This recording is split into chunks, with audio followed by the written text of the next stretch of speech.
जनता दरबार राज्य के वन मंत्री श्री गणेश जी नाइक की मौजूदगी में वाशी के विष्णुदास भावे थिएटर में जनता दरबार लगाया गया।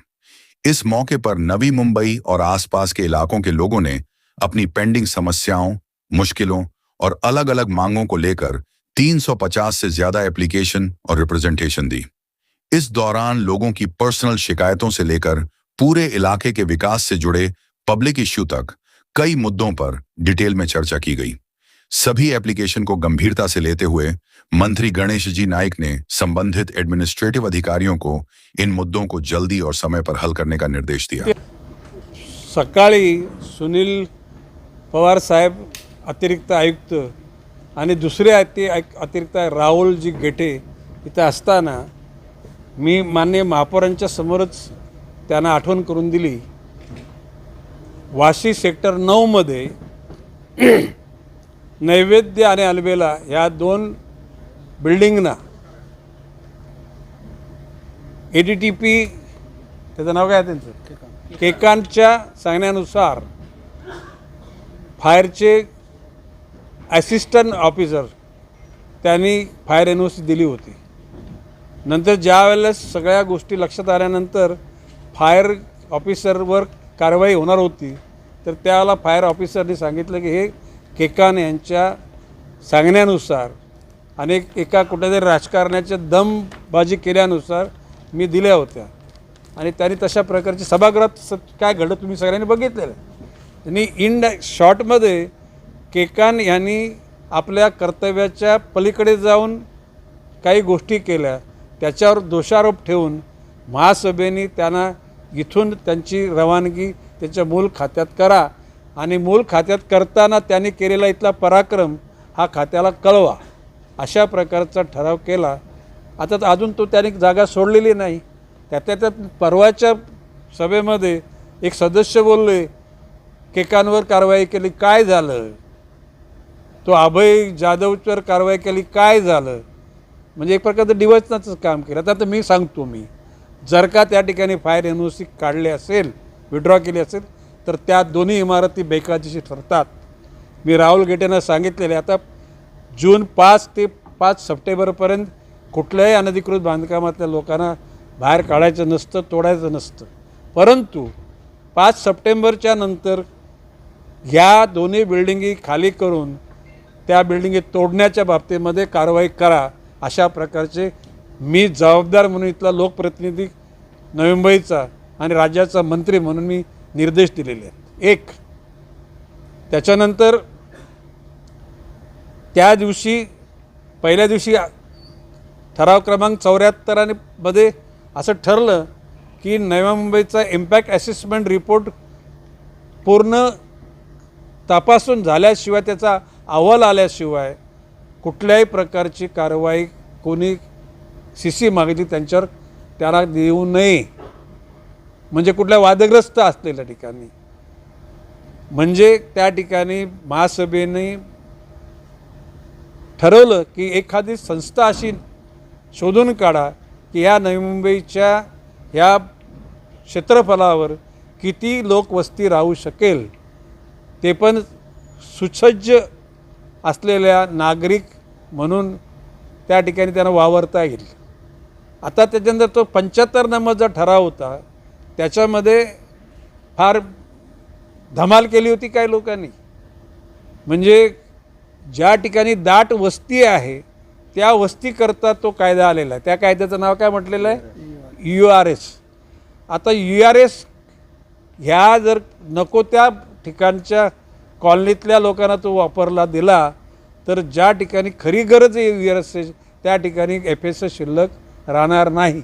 म्हणून त्या दिवशीच्या त्या ठरावामध्ये सागर नाईकांनी समारोप करताना जे म्हटलं की या बाबतीमध्ये अंतिम अहवाल इम्पॅक्ट असेसमेंटचा येत नाही तोपर्यंत जे रिडेव्हलपमेंट आहे ते चालू ठेवा, जी युनिफाईड DCR, परंतु याच्यामध्ये जर कोणी जर URS कॉलनीमध्ये घुसवायचा प्रयत्न केला तर त्या ठिकाणी तो द्यायचा नाही अशा प्रकारचा निर्णयच महासभेने घेतलेला आहे। म्हणजे याच्या पुढे ज्या कुठल्या कॉलन्यांमध्ये URS स्कीम घुसवण्याचा प्रयत्न केला आहे. त्यांना त्या ठिकाणी महासभेची अंतिम निर्णय झाल्याशिवाय त्या ठिकाणी परवानगी CC देण्यात येऊ नये अशा प्रकारचा निर्णय घेतलेला आहे. आता काही लोक काय बोलले त्या सभेमध्ये, कोट्या शहाण्यांनी हा युनिफाईड DCR आणलेला आहे. Yes, no doubt. आताचे मुख्यमंत्री देवेंद्र फडणवीसांनी आणला आहे, परंतु फडणवीसांनी बनवलं होता गणपती, याने बनवलेला मारुती. ज्या पद्धतीनं या शहराच्या विकासाबाबत हव्यास करून, म्हणजे पैशाचाच हव्यास, जी प्रक्रिया चालली, त्यांना असं वाटत असेल की हम सब कुछ करेंगे, नहीं करने देंगे हम. हा गणेश नाईक आहे.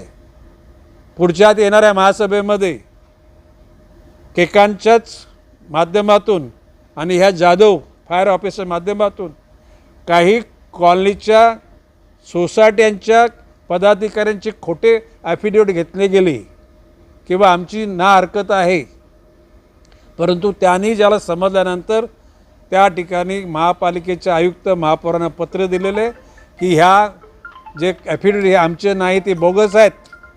सबब भरत नका ते येत्या महासभेमध्ये त्या सेक्टर 9 मधल्या ज्या सोसायट्यांचे बोगस ॲफिडेविट केलेले त्याच्याविषयी प्रश्न मांडल्यानंतर त्याची इन्क्वायरीच करा, अशा प्रकारची भूमिका घेण्यासाठी माननीय महापौरांना मी सांगितले. पोलीस केस दाखल करा. ते कोण अधिकारी आहेत, पदाधिकारी आहेत, राजकारणी आहेत, त्यांचे चेहरे समाजासमोर येऊ द्यात. आणि तोपर्यंत हे जे 3-4 टावर चाललेत त्याचं बांधकाम थांबवा. काय बोलो मी? बांधकाम थांबवा. चोर के चोर और ऊपर से शिरजोर. मी ओपन चॅलेंज दिलेलं आहे की गणेश नाईकच्या नावावर जर 1 इंच त्या ठिकाणी अतिक्रमण असेल तोडून टाका. भाजपच्या कुठल्या अधिकाऱ्याचं किंवा पदाधिकाऱ्याचं असेल तोडून टाका. परंतु स्वतःच्या हव्यासापायी महापालिकेची यंत्रणा, प्रशासक यंत्रणा राबवणाऱ्या लोकांना आम्ही नाही सोडणार. हे आहे की काही गोष्टी न बोलता करायच्या असतात, ते न बोलता करतात ना, तर न बोलता आम्ही करू, कायदेशीर करू. हे जे मी बोललो आहे ह्या बिल्डिंगी तोडल्याच जातील. कारण त्या ठिकाणी एखाद्या खालच्या तालुका कोर्टाने जर एखादी इमारत तोडण्याचे जर आदेश दिले आणि ते आदेश त्याला राहुल गेटे उपायुक्त अतिक्रमण असताना त्यांनी वाशीच्या वॉर्ड ऑफिसरला आदेशित केले होते तोडा. त्यावेळेला कोणीतरी तात्पुरती स्थगिती म्हणून त्या ठिकाणी स्थगिती दिली गेली. कायदेशीररित्या कुठल्याही न्यायालयाने घेतलेला निर्णय पंतप्रधानसुद्धा नाही थांबवू शकत. ते थांबवायचं असेल तर न्यायालयाच्याच माध्यमातून ते त्या ठिकाणी थांबवलं जातं. जर खालच्या कोर्टाने गेला, सेशन कोर्ट आहे, हायकोर्ट आहे, सुप्रीम कोर्ट आहे, सुप्रीम कोर्टाची फुल बेंच आहे, परंतु अशा प्रकारचा पॉलिटिशियन लोकांना तात्पुरती स्थगिती देण्याचा अधिकार नाही आहे. हे मी गांभीर्याने बोलतो आहे. आणि म्हणून अशा प्रकारची मस्तीमध्ये काम केलेले आहेत ना. मी मगाशी बोलत चोर के चोर ऊपर से शिरजोर. काय बोलतात, काय केलं, तोंड घसी पडले. कैकांच्या प्रकरणावर, अभय जाधवच्या प्रकरणावर तोंड घसी आम्ही नाही पाडणार, तुम्ही आपोआप स्वतःहून पडाल. याबाबत मी आता सुनील पवार साहेब अतिरिक्त आयुक्त आहेत, राहुल गेटेसुद्धा अतिरिक्त, त्यांना सांगितलेलं आहे की या जो EDTP केकांच्या बाबतीमध्ये तुम्ही अहवाल पाठवा राज्य शासनाला की यांनी इतक्या प्रकारची कर्तव्याच्या बाहेर जाऊन कामं केलेली आहेत. सबब महासभेने याला इथून काढण्यास हकलणंच शब्द असेल, म्हणजे आपण त्याची रवानगी त्याच्या मूळ खात्याला करा. मूळ खात्याला रवानगी करताना त्यांनी ते काय पाप केले हे पण त्या ठिकाणी अधोरेखित करा, म्हणजे तिथे डिपार्टमेंटल इन्क्वायरी त्याची सुरू राहील. अभय जाधव यांनीसुद्धा त्याच गोष्टी केल्यात. याच्यावरसुद्धा ठपका ठेवून गरज पडली त्याला सस्पेंड करा. आणि जर तशा प्रकारचं गंभीर असेल तर महानगरपालिकेचा तो अधिकारी त्याला सेवेतून मुक्त करा. माझ्याकडे आले होते, त्यांचं म्हणणे आम्हाला परवानगी द्या करा, आम्ही मागितली, आम्हाला नाही दिली, दुसऱ्या कोणाला तरी दिली. आता हे आजकाल हे इव्हेंट मॅनेजमेंटवाले कुठल्या तरी असा सॉफ्ट कॉर्नर घेतात. म्हणजे आता कुठले पूर्वीचे टाइम्स ऑफ इंडियाचा आधार घ्यायचे, आता कोणीतरी सकाळचा आधार घेतला आहे. सकाळच्या लोकांना माहीत पण नाही, हे व्यापारीकरण करतात. आणि मी स्पष्ट DCP ट्रॅफिक आणि झोन 2 चे DCPना सांगितलेले ह्या परवानग्या द्यायच्या नाहीत. महापालिकेची मॅरेथॉन असेल, महापौर मॅरेथॉन, ती सोडता दुसऱ्या कुठल्याही मॅरेथॉनला कुठल्याही गोष्टीला पामबीच वापरू द्यायचा नाही. हा इथला लोकप्रतिनिधी ऐरोलीचा मतदारसंघाचा नवी मुंबई महापालिकेच्या सत्ताधाऱ्यांचा सल्लागार म्हणून आणि या राज्याचा मंत्री म्हणून मी त्या ठिकाणी आदेश दिलेले आहेत. आपल्या व्यवस्थापकीय संचालक महोदयांना माझा निरोप पाठवा की ज्या ठिकाणी ट्रक टर्मिनलच्या ठिकाणी पंतप्रधान आवास योजना ही 25-30 लाखाच्या घरातली 75 लाखाची घरं ही का पंतप्रधान आवास योजनेची गरिबांची घरं आहेत ती. आणि म्हणून कोर्टाने त्याला स्थगिती दिली आहे. आणि जोपर्यंत कोर्टाची स्थगिती उठत नाही तोपर्यंत कुठल्याही प्रकारच्या लोकांकडून पैसे मागायचे नाहीत असं मी त्यांना सांगितलेलं आहे. ओके.